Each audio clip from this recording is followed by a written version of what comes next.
नमस्ते मित्र मंडली। बहुत दिनों के बाद फिर से ही मुलाकात हो रही है और आगे भी होती रहेगी। आज हम सीधे हमारे पाठ्य पुस्तक के पाठ्यक्रम की तरफ ध्यान देंगे। आज हम बात करेंगे उस हिंदी के महान कवि जो श्रृंगार के अथिरथ महारथ कवियों में से गिने जाते हैं, बिहारी जी। मगर जितने श्रृंगार रस को साथ लेकर इन्होंने लिखा है, उसके साथ साथ नीति के भी दोहे इन्होंने लिखे हैं। और आपके इस पाठ्य पुस्तक में बिहारी सतसई यानी 700 दोहों का संग्रह, लगभग 705 दोहे उनके आज तक उपलब्ध हैं। उनमें से कुछ दोहे आपके पाठ्यक्रम के साथ जुड़े हुए हैं और इस पाठ्यक्रम के साथ जुड़े हुए दोहों को मैं आपके सामने रख रहा हूँ। पहला दोहा है, कनक कनक ते सौगुनी मादकता अधिकार, उई खाए बौराए इही पाए बौराए। यहाँ पर शब्दों का इस्तेमाल किया गया है कनक कनक और मादकता और बौराई। एक कनक का अर्थ होता है धतूरा और दूसरे कनक का अर्थ होता है सोना और मादकता का अर्थ होता है नशा और बौराई का अर्थ होता है पागल। तात्पर्य इतना ही है, बिहारी जी कहते हैं जो व्यक्ति धतूरे का पान करता है, धतूरे का रस पी लेता है, वो नशे में धुत होकर गिर जाता है। और जो व्यक्ति सोने को पा लेता है, सोना यानी अमीर बन जाता है, वो भी नशे में डूब जाता है। और बिहारी जी का कहना है कि जो व्यक्ति धतूरे का सेवन करता है, धतूरे से भी 100 गुना ज्यादा मादकता सोने में होती है। सोना यानी यहाँ पर आपको लेना होगा जो व्यक्ति बिना मेहनत किए हुए, बिना कुछ किए हुए अगर उसके हाथ में संपत्ति आ जाती है तो उसका उसे कैसे रखना है, किस प्रकार से उसका इस्तेमाल करना है, कैसे उसको अपने हाथ में रखना है, ये पता नहीं चल पाता। और जैसे से उसके पास संपत्ति आ जाती है, उसकी सुधि बुद्धि और खासकर विवेकहीन होता चला जाता है और उसके मन में ऐसे बहुत सारे विचार उठने लगते हैं कि और वह सोचने लगता है कि मैं इन पैसों से पूरी दुनिया को जीत लूंगा, मुझसे बड़ा अमीर कोई नहीं है। और बिहारी जी का कहना है जो व्यक्ति जिसका विवेक उसके साथ नहीं रहता, जिसकी बुद्धि जिसके साथ नहीं रहती है, जो सोच नहीं सकता, जो वस्तु हमारे हाथ में है उसका अर्थ क्या होना चाहिए, उसका उपयोग हमें कैसा करना चाहिए, अगर ये उसे पता नहीं है तो वह पागल हो जाएगा, बौराएगा, उसके अंदर एक प्रकार का नशा चढ़ जाएगा।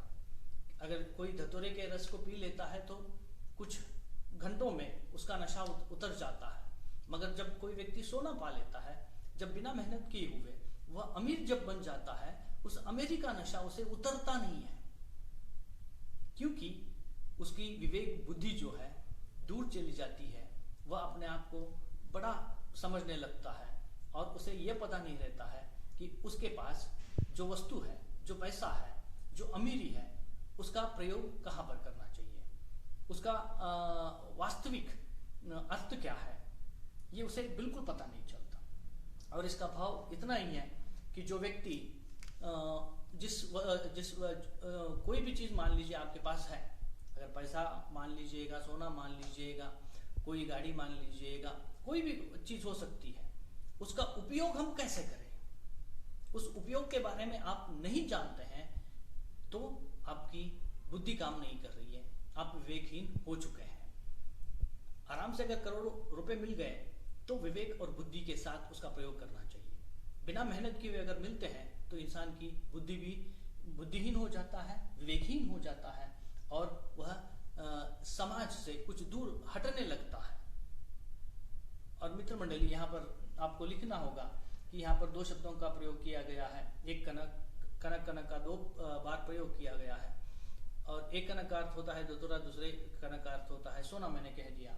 जहाँ पर शब्दों का प्रयोग 2 बार हो और दोनों बार उसके अर्थ में अगर परिवर्तन होता है, अर्थ अलग अलग देते हैं, तो वहाँ पर हिंदी के साहित्य अलंकारों में उसे कहा जाता है यमक अलंकार करके। आपको लिखना होगा यह यमक अलंकार है। जब संदर्भ सहित व्याख्या आएगी उसमें आपको विशेष रूप में आपको ये लिखना होगा। उसके साथ साथ आपको इसकी भाषा जो है वहाँ पर आपको लिखना होगा यह ब्रज भाषा से मिश्रित शब्दों का प्रयोग यहाँ पर आपको किया गया है और विशेष अर्थ में आपको लिखना होगा। प्रत्येक व्यक्ति को जिसके पास जो वस्तु है उसका प्रयोग कब करना चाहिए, कब नहीं करना चाहिए, इसका विशेष ज्ञान और ये नीति परक दोहा है जो बिहारी ने आपके सामने रखा है। मित्र मंडली, हम देखेंगे दूसरा दोहा जो इस प्रकार से है।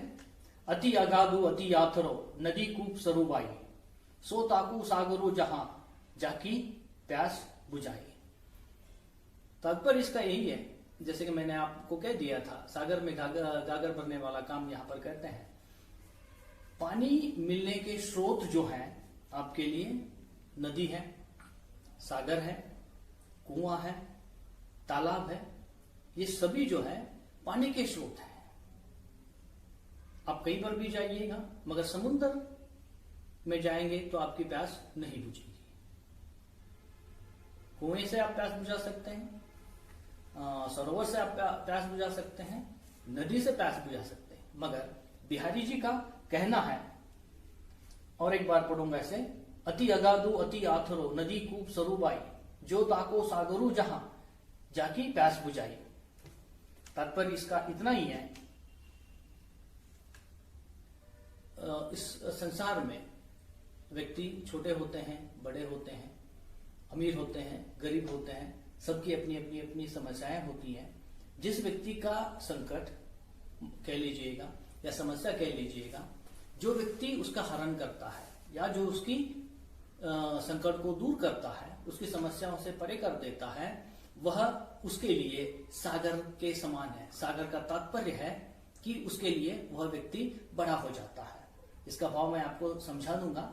नदी के स्रोत बड़े बड़े पानी के स्रोत बड़े बड़े होते हैं, चाहे आप नदी से पानी लीजिएगा, कुएं से पानी लीजिएगा, तालाब से पानी लीजिएगा, कहीं पर से भी पानी लीजिएगा।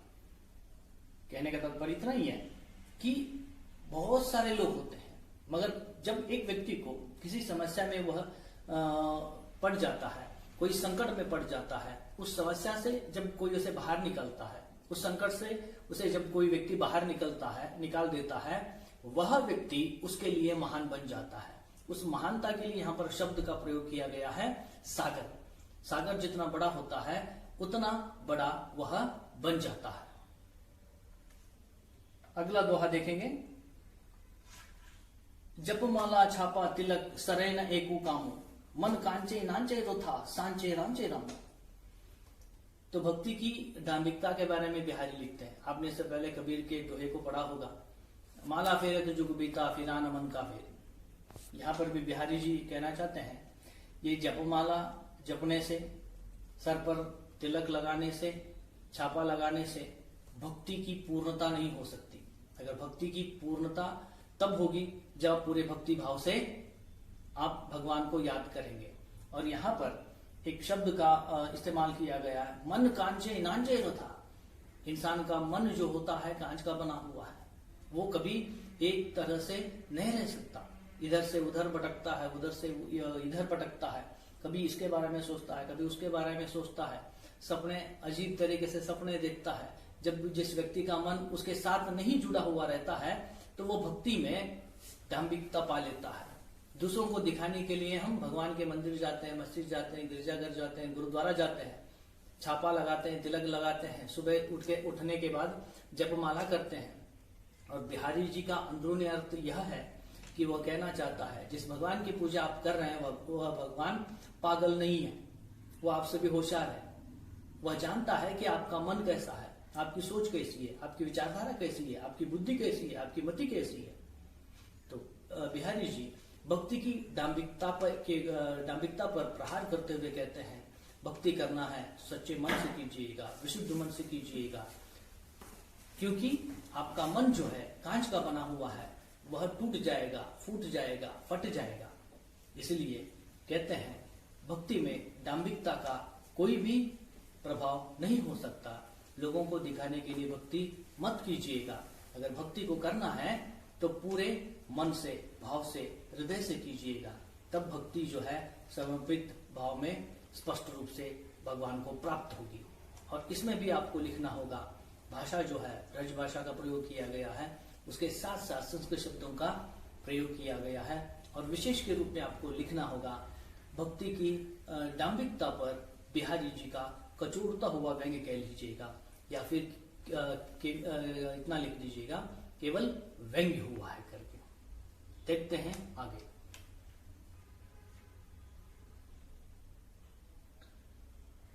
बढ़त बढ़त संपत्ति सलीलू, मन सरोज बढ़ी जाए, घटत घटत फिर न घटे, बरू समूल मुल जाए। यहाँ पर उदाहरण देते हैं, उपमेय के रूप में देते हैं। जैसे सरोवर में, तालाब में पानी जैसे जैसे जैसे बढ़ता चला जाता है, सरोज यानी कमल का फूल, वो भी खिलता हुआ चला जाता है। और जिस प्रकार से इंसान के पास पैसे आने लगते हैं, उसके जेब में पैसे ज्यादा होने लगते हैं, तो उसका चेहरा भी जो है खिलने लगता है, फूलने लगता है। तात्पर्य इतना ही है, जैसे जैसे पानी बढ़ता चला जाता है वैसे फूल खिलता है, उसके साथ साथ इंसान के पास पैसे जब मिलने लगते हैं तो उसका चेहरा खिलने लगता है। तात्पर्य इतना ही है, जिस प्रकार मन रूपी सरोज खिलने के लिए, मन रूपी सरोज कब खिलता है? जब आपके जेब में पैसे ज्यादा हो। और पानी का स्वरूप ये होता है, पानी रूपी मन बढ़ता चला जाता है और आपका चेहरा जो है कमल के समान खिलने लगता जाता है। और ये पानी धीरे धीरे धीरे कम होने लगा, ये पानी धीरे धीरे कम होने लग जाता है। तब आपका चेहरा रूपी कमल जो है धीरे धीरे धीरे कुमलाने लगता है, मुरझाने लगता है। और एक दिन जब आपके पास बिल्कुल कुछ पैसे नहीं रहेंगे, तब क्या हो जाएगा? मूल से जो है इंसान जो है कुमला जाता है, सूख जाता है, वहां से उसे निकाल दिया जाता है। तात्पर्य इतना ही है, समस्याएं जीवन में आती ही रहती हैं, मगर इंसान को एक जैसा ही रहना होगा, कभी बदलना नहीं है। चाहे सुख आए दुख आए, कोई भी किसी भी घड़ी में आपका चेहरा जो है हमेशा खिलता हुआ प्रफुल्लित रहना चाहिए। अगला दोहा है बिहारी जी का। या अनुरागी चित्त की गति समझे नहीं कोई, जो जो बूढ़े श्याम रंग में त्यों त्यों उज्जवल हुई। मित्र मंडली, यहां पर ये एक श्रृंगार रस से भरा हुआ दोहा है। इसका शाब्दिक अर्थ मैं बता दूं। या अनुरागी चित्त की, अनुरागी यानी प्रेमी, प्रेमी का चित्त गति समझे नहीं कोई। जो प्रेमी होता है उसकी चित्त की गति किसी को समझ में नहीं आती। जो जो बूढ़े श्याम रंग में त्यों त्यों उज्जवल हुई। और वो कहता है जो जो श्याम रंग में यानी काले रंग में डूबते चला जाएगा, वैसे यह उज्जवल बनता चला जाएगा। इसका एक शाब्दिक अर्थ है। और एक बार मैं बता दूं, अनुराग यानी प्रेमी का चित्त जो है कहां डूब रहा है कि किसी को पता नहीं चलता। या अनुरागी चित्त की गति समझे नहीं कोई, उसकी गति को, उसके चाल को कोई समझ नहीं सकता, उस प्रेमी के मन की। और वो कहती है श्याम रंग यानी काले रंग में, उस सांवले रंग में डूबने के बाद वह उज्जवल होता चला जाता है। तो इसको मैं आपको समझाने की कोशिश कर रहा हूं। ये एक भक्त का कथन है। तो मैंने जैसे आपको पहले कहा था, बिहारी जी सागर में गागर भरने का काम करते हैं, माफ कीजिए, गागर में सागर भरने का काम करते हैं। तो तात्पर्य यह है कि एक भक्त का कथन है। भक्त कहता है एक प्रेमी का अनुराग जो है, उसका चित्त जो है, कोई व्यक्ति समझ नहीं पाता और उसकी चाल को कोई समझ नहीं पाता। जैसे जैसे सांवले रंग में डूबता डूबता डूबता चला जाएगा और वैसे ही वह उज्जवल उज्जवल उज्जवल बनता चला जाएगा। यहां की काले रंग में डूबने के बाद कोई भी वस्तु उज्जवल नहीं बनती, काला ही हो जाता है। मगर यह एक विरोधाभास है, मगर वास्तविक रूप में यह विरोधाभास नहीं है। इसका तात्पर्य इस प्रकार से निकलता है, तात्पर्य इस प्रकार से आपको मिलता है कि कृष्ण के प्रेम में डूबे हुए उस प्रेमी का जो अनुरागी मन है, वह जितना श्याम रंग में डूबता चला जाएगा, श्याम रंग में यानी कृष्ण के भक्ति में डूबता डूबता डूबता डूबता चला जाएगा, तब उसे पता चलेगा कि कृष्ण कितना उज्जवल है, कृष्ण का रूप कितना उज्जवल है, कृष्ण कितना स्वर्णिम है, कितना पवित्र है। वह यह कहना चाहता है, जब तक आप भक्ति में डूबते नहीं हैं, भगवान के भक्ति में डूबते नहीं है, केवल अनुरागी होना उतना ही जरूरी नहीं है, उसके भक्ति में डूबना है। जितने गहराई तक आप डूबते चले जाओगे भगवान की भक्ति में, उतना उज्जवल रूप आपको देखने को मिलेगा। भगवान क्या है, भगवान किस प्रकार से होता है। अगर भगवान का साक्षात्कार करना है तो उसके भक्ति में निरंतर डूबना है और पूरे मन से डूबना है, भाव से डूबना है। जितने मन से, जितने भाव से आप डूबते चले जाओगे, तब आपको पता चलेगा वह कितना उज्जवल है, कितना पवित्र है, कितना श्वेत है, उसकी शक्ति कितनी महान है। और वो जितनी गहराइयों में आप डूबते चले जाओगे, उतने गहराइयों में ही डूबते चले जाओगे, उतनी भक्ति की परख आपको मिलेगी। और तात्पर्य फिर से वो कहना चाहता है, भक्ति करना है तो मन से कीजिएगा, पूरे डूब कर कीजिएगा। तब काले रंग में डूबोगे तो तब आपको भगवान की भक्ति का विशाल रूप और उज्जवल रूप आपको मिलेगा। यहाँ पर बिहारी जी इस दोहे को आप श्रृंगार रस के साथ देखना चाहिए, क्योंकि यहाँ पर वो अनुरागी की बात करता है, चित्त की बात करता है और डूबने की बात करता है, और श्याम रंग में डूबने की जब वो बात करता है तो यह केवल एक भक्त कवि लिख सकता है। और उसके साथ जुड़ा हुआ बिहारी जी का विशेष उसकी कला जो है श्रृंगार रस की, वो यहाँ पर आपके सामने वो रखता है। इसलिए काले रंग में डूबने के बाद कोई काला नहीं होता। काला रंग में डूबने की वजह से वह वास्तविक भक्ति जो है, कृष्ण की भक्ति में डूबने के बाद वास्तविक कृष्ण का उज्जवल रूप उसे मिलता है, कृष्ण की महानता उसे देखने को मिलती है, कृष्ण का विशाल रूप उसे देखने को मिलता है। इस संदर्भ में वो कहते हैं, या अनुरागी चित्त की गति समझे नहीं कोई, जो जो बूढ़े श्याम रंग में त्यों त्यों उज्जवल होई। यहाँ पर भी आपको भाषा के रूप में आपको लिखना होगा। फिर से ब्रज भाषा का प्रयोग इस दोहे में हुआ है और उसके साथ साथ भक्ति की वास्तविक अर्थ आपको मिलता है। हाँ तो मित्र मंडली, यहाँ से निकलने से पहले आज हमने जिन दोहों को देखा उनके बारे में हल्की सी झांकी में आपके सामने प्रस्तुत करना चाहता हूँ। पहला दोहा हमने देखा, कनक कनक ते सोगुनी मादकता अधिकाय, उई काय बोरा है, ई पाए बोरा है। तात्पर्य इसका इतना ही है, कनक यानी धतुरा, ये कनक यानी सोना, यानी जब संपत्ति किसी को मिल जाती है तो वह अपने विवेक को खो बैठता है और वह बिल्कुल उसे पता नहीं है कि जो संपत्ति मेरे पास है, जो चीज, जो पदार्थ मेरे पास है, उसका उपयोग कैसे करना है।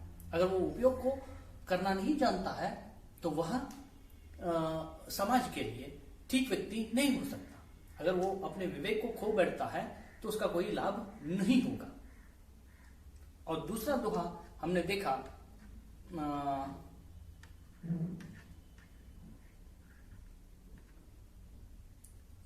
और एक दोहा हमने देखा, या अनुरागी चित्त की गति समझे नहीं कोई, जो जो बूढ़े श्याम रंग में उतनी उज्जवल है।